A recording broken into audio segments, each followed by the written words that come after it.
कुछ तो ख्याल किया करो। मैंने इतनी मुश्किल से कोरंगी पहुँच कर विज़िट करके, एक तो बंदा लाहौर से कराची सिटी आया हुआ, फिर कराची के अंदर वो कोरंगी पे जाता है। आग बुझी ना, मेरे जाने से बुझी ना, तो काम किसने किया?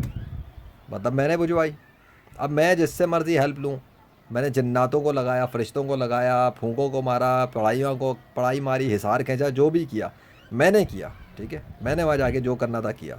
उससे पहले भी किया, वहाँ जाके भी किया, और उसके बाद भी किया। उसके बाद इंतज़ार किया और फट आग गायब हो गई थी। तुम लोगों ने क्यों जलाई दोबारा आग? अब तुम मुझे ये ना कहना कि गैस फैलना शुरू हो गई थी। अबे तो अगर गैस फैलना शुरू हो रही थी तो तब तुम्हें ये ख्याल पहले नहीं आया था कि गैस फैलेगी आग बुझने से? जब तुम अमेरिका के टट्टुओं से बुलाने के लिए, उनको बुला के तजिया करवाने जा रहे थे, उनसे हेल्प लेने जा रहे थे कि आग को बुझाना है, इससे पहले तो तुम आग बुझाने के लिए एफर्ट्स मार रहे थे ना। $1-1 लाख की उनके साथ सेटिंग तुम्हारी हुई। वो $1 लाख मुझे दो ना, अगर ईमानदार हो, इतने ही तुम तुर्रम खार हो। तब तुम्हें एहसास नहीं था ना गैस फैलेगी, तो आग बुझाने पे तुम्हारा फोकस था। प्रॉब्लम ये था कि आग जल रही है, बुझ नहीं रही है। ठीक है, वहाँ पर मैं पहुँच गया, घास नहीं डाली। तुम लोगों की तो आदत हो गई है ना कि फ्री फंड के तो कोई चीज़ की कदर नहीं होती। अब बेटा तुम लोग अगर आए ना कि लेजेंडरी फ्रीलांसर हमें आग बुझवाओ, तो बेटा इतनी फ़ीस मांगूंगा कि तुम्हारे लसन लग जाएंगे। तुम्हें पता नहीं है मेरी फ़ीस क्या? मेरे इंटरव्यू की फ़ीस सिर्फ $5 लाख है। समझ में आ गया? वीडियोस तो मैं रिलीज़ करता रहूँगा सोशल मीडिया पे, मैं छोड़ने वाला तो बिल्कुल भी नहीं हूँ। तुम लोगों ने जितना कुछ किया है ना, तुम्हारे मीडिया वाले ने जितना इग्नोर किया माजी में, कोरोना के टाइम और फ्लूट के टाइम और ये टाइम, वो जब मैंने कॉन्टेक्ट किए थे, हैंगटोंग जब धंस गया था, हैंगटोंग को भी मैंने निकलवाया था वहाँ से। तुम्हारी गवर्नमेंट ने नहीं निकाला था, वो काम भी मैंने ही किया था वहाँ जाकर। समझ में आ गया? वहाँ भी तुम्हारे मीडिया वालों को कांटेक्ट कर रहा था कि मुझे मुझे आके इंटरव्यू कर लो। पहले मुझे ज़रूरत पड़ रही थी, मैं दे रहा था ऑफ़र, तब मुझे ज़रूरत थी, और अपनी ज़ात के लिए नहीं, दीन इस्लाम के लिए। अब तो गज़ा तबाह हो चुका, शहीद होगा, उनके माँ बाप से वो बिछड़ गए। अब क्या? अब तो मैं तुम्हारे तलवे चाटूंगा, माई फुट। अब नहीं तुम्हारे तलवे चाटने वाला। जिस वजह से मैं कोशिशें कर रहा था, शायद तुम लोग ध्यान दो, शायद तुम लोग इंटरव्यू कर लो, शायद दुनिया के गैर मुस्लिमों तक बात पहुंच जाए, शायद कि कोई इस नितिन याहू इसकी आर्मी तक बात पहुंचा दे, तुम्हारा मीडिया कुछ बात कर दे और कुछ हो जाए। नहीं किया। तो बेटा अब जब ये हो गया और अब वो तबाह हो गया, और 800 साल बाद जो मैंने देखा है मीडिया पे, जो भी ये सच्चा है या झूठ है वल्लाह आलम, कि 800 साल बाद सलाउद्दीन अय्यूबी के लगाए हुए ताले को अब खोल दिया उन्होंने। ये कोई मामूली बात तो नहीं है ना बेटा। अब तो तुम्हें लेजेंड छोड़ेगा नहीं। अब तो तुम लोग जो है ना घुटनों के बल झुकोगे मेरे सामने, तब जाके माफ़ी तो खैर मैं तब भी नहीं दूंगा, तब जाके मैं तुम्हारी बातें सुनूंगा, वो भी फ़ीस देने के बाद। बादशाह ने मुझे ही तैयार किया है, मुझे ही भेजा है, तू काम कर, मैं कर रहा हूँ। वो मेरी मदद कर रहा है, मेरा बादशाह। उसी बादशाह के साथ मैं वहाँ गया था। अब बात इतनी सी है कि तुम्हारा फोकस था बुझाने पे, बुझ गई। गैस फैलना शुरू हो गई, तुमने फिर लगा दी। तुम्हें फ्री फंड का माल मिल गया था तो तुमने फिर आग लगा दी। अब तुम सर लगाओ, पैर लगाओ, जैसे मर्जी बुझाओ, मेरी बला से, माई फुट, मुझे अब कोई परवाह नहीं है। लेकिन बता मैं ये रहा हूँ कि जब आग बुझ गई थी तो दोबारा लगाई क्यों? अगर गैस फैल रही थी तो गैस वहाँ बंद थी नहीं तो बुझी क्यों? ये तो मैं सवाल छोड़ रहा हूँ। अगर तुम्हारे अंदर कीड़ा काटने ना बहुत ज़्यादा कि आग खुद ही बुझ गई थी, तो बेटा किसी के बाप में दम था ना तो पहले 2 हफ्ते में बुझा लेता मेरे आने से पहले।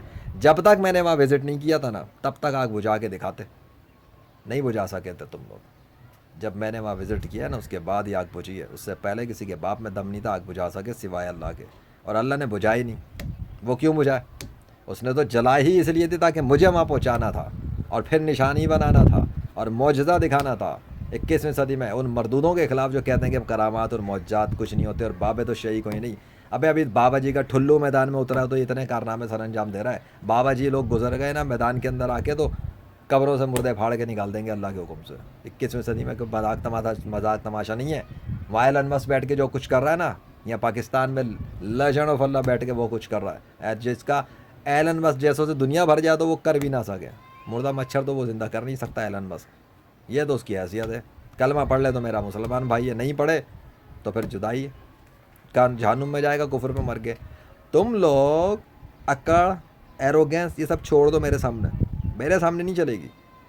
क्योंकि तुम लोगों के मुल्कों पे जो तबाहियाँ बर्बादियाँ शुरू हुई है ना बेटा, अभी तो तुम आगे सीन देखो क्या क्या होने वाला है। अभी जो इस्लामाबाद का सीन हुआ ना, मज़ा आ गया। Literally I enjoyed that destruction. मैं साफ देख रहा था, मुझे तो साफ पता लग रहा था कि मेरा बादशाह कितने गुस्से में, इसलिए तो मैंने एंजॉय किया। क्योंकि मतलब पाकिस्तान को बर्बाद करने में कोई कसर नहीं छोड़ी गई है ना। हल्का, अल्लाह अल्लाह ने बहुत हल्का हाथ रख लिया। हाय हाय हाय हाय, बड़ा हल्का हाथ रखा है। या अल्लाह, मोगेम्बो खुश नहीं हुआ, मुझे मज़ा नहीं आया, इन्जॉय किया पर मज़ा नहीं आया। I want something more. Pakistan के अंदर रहने वाले हराम खोरों को मैं चाहता हूँ कि ज़मीन में धंसा दें, ख़त्म कर दें मरदूदों को। आप ही ख़त्म करें, यहाँ के करप्ट लोग तो नहीं करेंगे। सो बेटा, मेरा बादशाह वही है जिसकी तरफ बुला रहा हूँ, पूरी दुनिया के इंसानों को बता रहा हूँ, सर झुका दो, अल्लाह के सामने सरेंडर करो, उसके कानून को इस्टेब्लिश करो, उसके साथ गद्दारी मत करो, और हज़रत मोहम्मद सल्लल्लाहु अलैहि वसल्लम की रिसालत के बारे में तमाम गैर मुस्लिमों को आगाह कर दो कि हर बच्चा मुस्लिम पैदा होता है, और हज़रत मोहम्मद सल्लल्लाहु अलैहि वसल्लम ने जिस जिस खुदा का तारुफ़ कराया वो कोई, वो ख्याली खुदा नहीं है, वो सोता नहीं है, वो ऊँघता नहीं है, वो गाफिल नहीं है।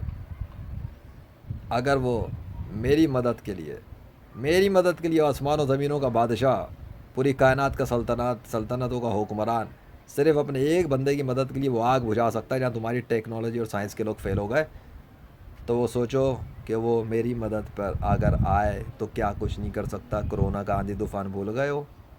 अकल वालों के लिए वो बहुत बड़ी निशानी थी, लाशों के अंबार लगे थे, उसको ख़त्म कराने में भी लेजेंड का ही याद था।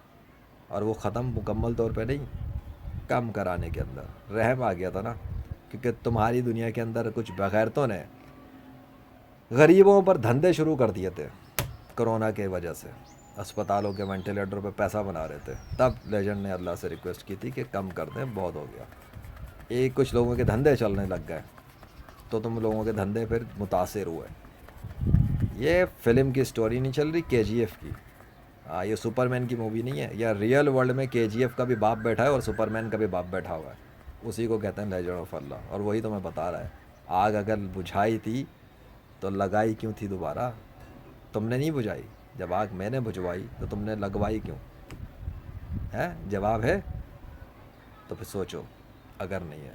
और ये ना कहना बुझी खुद थी, तुम्हारे बाप में भी दम नहीं था उस आग को बुझा सके उस वक्त तक, जब तक लेजेंड के वह कदम ना लगे। वो लेजेंड के पहुंचने की बरकत थी अल्लाह के हुक्म से। अल्लाह अकबर, ला इलाहा इल्लल्लाह मुहम्मद रसूलुल्लाह सल्लल्लाहु अलैहि वसल्लम। जो कुछ भी होता है अल्लाह के हुक्म से होता है, और वो दिखा रहा है कि इन काफिरों के झूठे खुदाओं की कोई हैसियत नहीं। ये तो शही कोई नहीं, ये राम कृष्ण विष्णु और रोमांस यूज थॉर, या वे दे आर नथिंग।